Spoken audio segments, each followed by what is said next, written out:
ഒരു ഭാഗത്ത് ലിവർപൂളിനെ 4 ഗോളുകൾക്ക് തകർക്കുന്ന മാഞ്ചസ്റ്റർ സിറ്റി മറുഭാഗത്ത് സെക്കൻഡ് ടയർ ടീമായ സൗത്താംപ്ടനോട് 1-നെതിരെ 2 ഗോളുകൾക്ക് തോറ്റുകൊണ്ട് FA കപ്പിൽ നിന്ന് പുറത്താവുന്ന ആഴ്സണൽ അതുപോലെ തുടർച്ചയായിട്ട് 4 മാച്ചുകൾ വിജയിക്കാനാവാത്ത ചെൽസി 7 ഗോളുകൾക്ക് വിജയിക്കുന്നു ആ ഒരു FA കപ്പിൽ.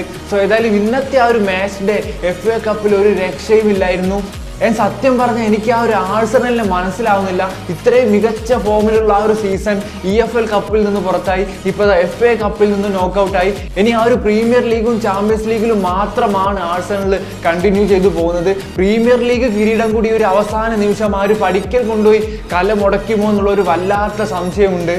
ആ ഒരു EFL കപ്പ് ചാമ്പ്യൻസ് ആയ സിറ്റി 4 ഗോളുകൾക്കാണ് ലിവർപൂളിനെ തകർത്തത്. ഹാളൻഡിന്റെ ഹാട്രിക്ക്, സലാഡ് ആ ഒരു പെനാൾട്ടി പിഴച്ചു. ലിവർപൂളിന്റെ ആ ഒരു കഷ്ടകാലം തുടർന്നുകൊണ്ടേ ഇരിക്കുകയാണ്. ആഴ്സണൽ ആ ഒരു പ്രീമിയർ ലീഗെങ്കിലും നേടാൻ സാധിക്കുമോ? നിങ്ങൾക്ക് എന്ത് തോന്നുന്നു? ജസ്റ്റ് ഒന്ന് കമന്റ് ചെയ്യുക.